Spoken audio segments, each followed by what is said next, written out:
Setelah berbulan-bulan ketegangan, pasukan pertahanan Israel akhirnya mundur dari perbatasan Rafah, mengembalikan kendali wilayah strategis ini kepada pasukan internasional dari Uni Eropa.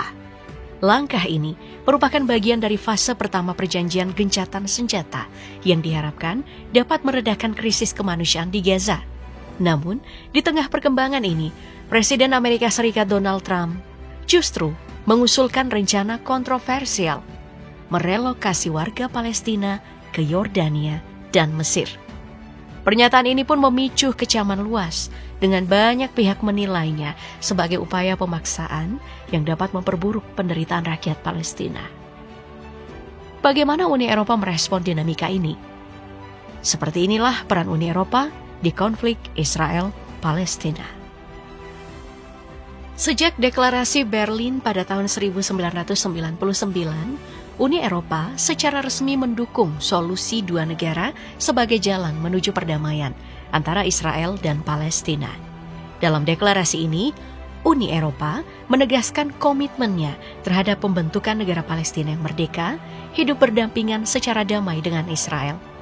Namun implementasi dari sikap ini seringkali terhambat oleh perbedaan pandangan di antara negara-negara anggota Uni Eropa, mencerminkan polarisasi yang terus berlangsung dalam kebijakan luar negeri blok tersebut. Polarisasi ini terlihat jelas dalam pengakuan terhadap Palestina.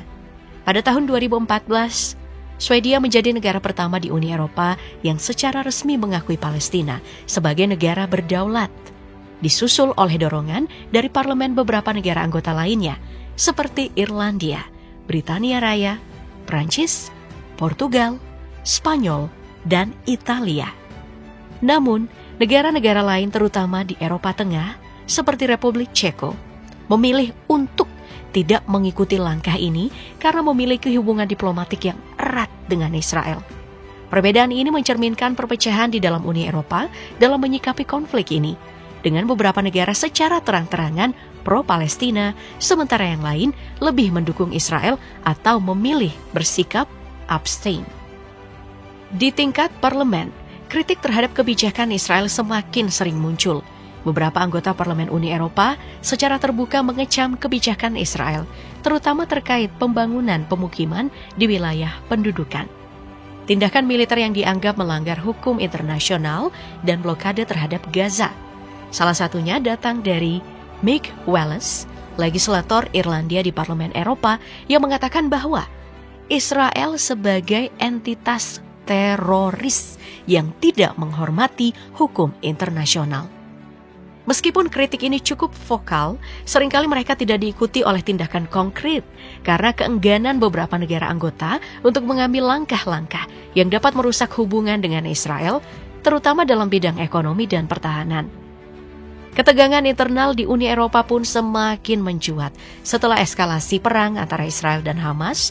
Sekitar 900 pegawai sipil dari Amerika Serikat, Uni Eropa, dan Inggris menandatangani surat terbuka yang meminta pemerintah mereka mengkaji ulang kebijakan luar negeri di Timur Tengah dengan tuduhan bahwa kebijakan tersebut mendukung Israel tanpa syarat atau akuntabilitas. Selain itu, sejumlah diplomat Uni Eropa termasuk dari Belanda memilih untuk mengundurkan diri sebagai bentuk protes atas kebijakan pemerintah mereka yang dianggap kurang kritis terhadap Israel. Uni Eropa juga menyuarakan keprihatinannya atas meningkatnya kekerasan di tepi barat, terutama agresi militer Israel di Jenin dan Tulkarm. Delegasi Uni Eropa untuk Palestina mengecam penggunaan kekuatan yang tidak perlu dan tidak proporsional dalam operasi tersebut. Selain itu, Uni Eropa mengutuk pembangunan pemukiman ilegal Israel dan kekerasan oleh para pemukim yang dianggap sebagai hambatan perdamaian. Uni Eropa menuntut Israel menghentikan ekspansi pemukiman, mencegah kekerasan, dan memastikan akuntabilitas. Laporan juga menyoroti 898 pos pemeriksaan dan penutupan jalan yang memperburuk kehidupan warga Palestina, serta membatasi akses mereka terhadap layanan dasar. Uni Eropa memainkan peran penting dalam konflik Israel-Palestina melalui bantuan ekonomi, kemanusiaan, dan upaya mediasi. Sebagai salah satu donor utama bagi rakyat Palestina, Uni Eropa telah mengalokasikan lebih dari 1,2 miliar euro sejak tahun 2000 untuk memenuhi kebutuhan dasar seperti pangan, kesehatan, sanitasi, dan tempat perlindungan. Setelah eskalasi konflik pada 7 Oktober tahun 2023, Uni Eropa memobilisasi tambahan 1 miliar euro, menjadikan total bantuan kemanusiaan bagi wilayah Palestina yang diduduki lebih dari 1,26 miliar euro pada tahun 2023 sampai 2024. Di bidang kemanusiaan, Uni Eropa aktif mendukung evakuasi medis warga Gaza melalui misi bantuan perbatasan Uni Eropa atau UBAM di Rafah. Setelah sempat dihentikan di tahun 2007, misi ini pun diaktifkan kembali pada Februari 2025 dengan dukungan Mesir, Israel, dan otoritas Palestina. Dengan mengerahkan personil dari Italia, Prancis, dan Spanyol, Uni Eropa memastikan kelancaran bantuan kemanusiaan serta mempercepat evakuasi pasien kritis yang sebelumnya tertunda. Selain itu, Uni Eropa juga berperan dalam mendorong gencatan senjata dan menjadi mediator dalam perundingan antara Israel dan Palestina. Kepala Urusan Luar Negeri Uni Eropa menekankan pentingnya kehadiran pengamat sipil dalam menjaga stabilitas di Gaza, serta memastikan distribusi bantuan berjalan lancar. Dengan dukungan pembukaan kembali perbatasan Rafah dan mendorong masuknya 600 truk bantuan per hari, Uni Eropa berupaya mengurangi krisis kemanusiaan di Gaza. Akar konflik Israel-Palestina tak lepas dari sejarah kolonialisme Eropa, khususnya peran Inggris dalam mandat Palestina tahun 1920 sampai 1948. Setelah jatuhnya Kesultanan Utsmaniyah, Liga Bangsa-Bangsa memberikan mandat kepada Inggris untuk mengelola Palestina. Namun, kebijakan Inggris yang mendukung imigrasi besar-besaran Yahudi ke Palestina melalui deklarasi Balfour pada 1917 memicu ketegangan dengan penduduk Arab setempat.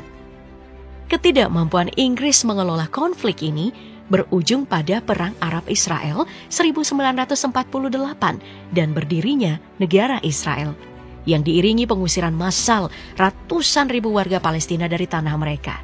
Peristiwa yang dikenal sebagai Nakba. Kolonialisme Eropa memperdalam luka sejarah ini.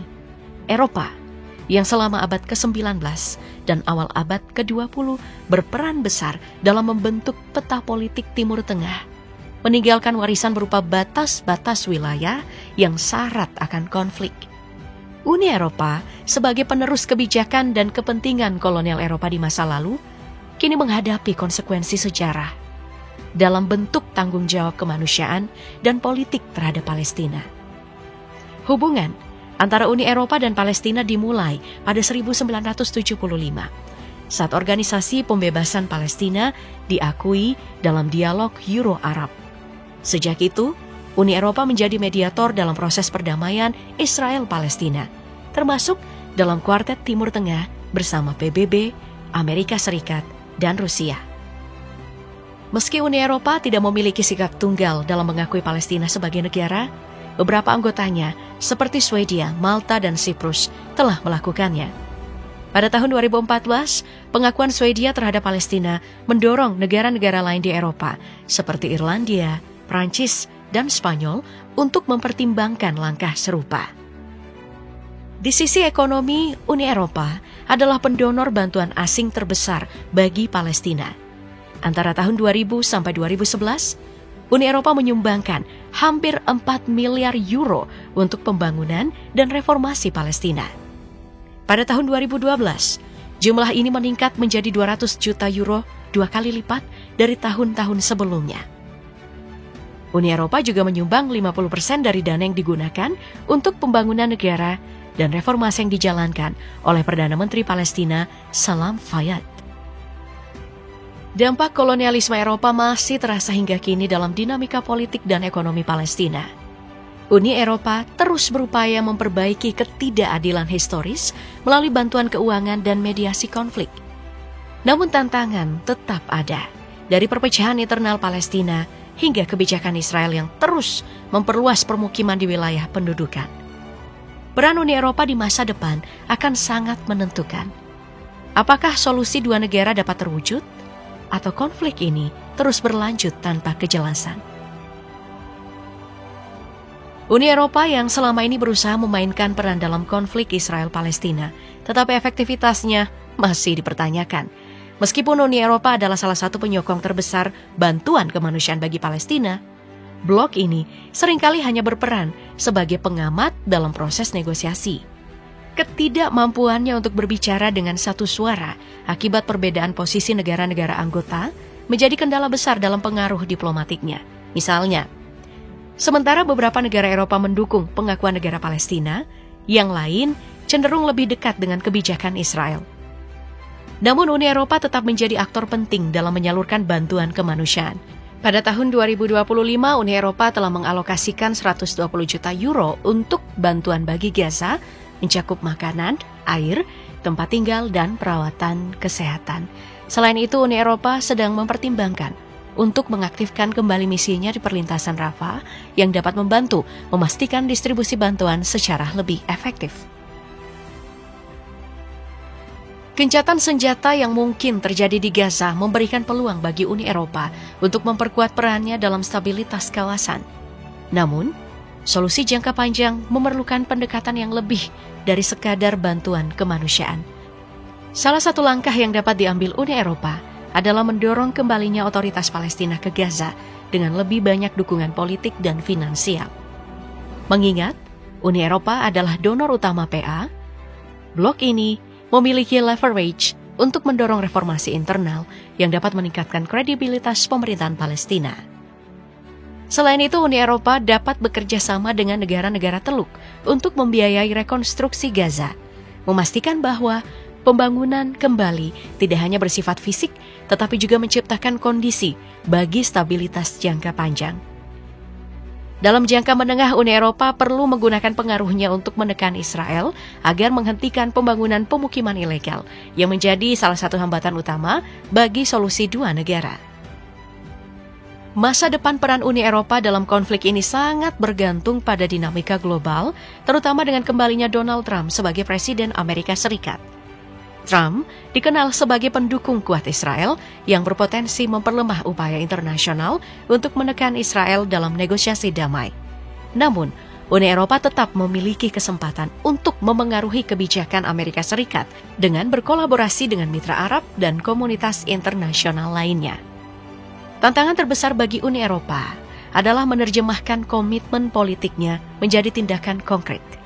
Jika Uni Eropa ingin memainkan peran yang lebih besar, blok ini harus memperkuat kesatuannya dalam kebijakan luar negeri dan lebih aktif dalam diplomasi. Dengan pendekatan yang lebih strategis, Uni Eropa dapat menjadi penengah yang lebih efektif dalam mencari solusi bagi konflik yang telah berlangsung selama puluhan tahun ini.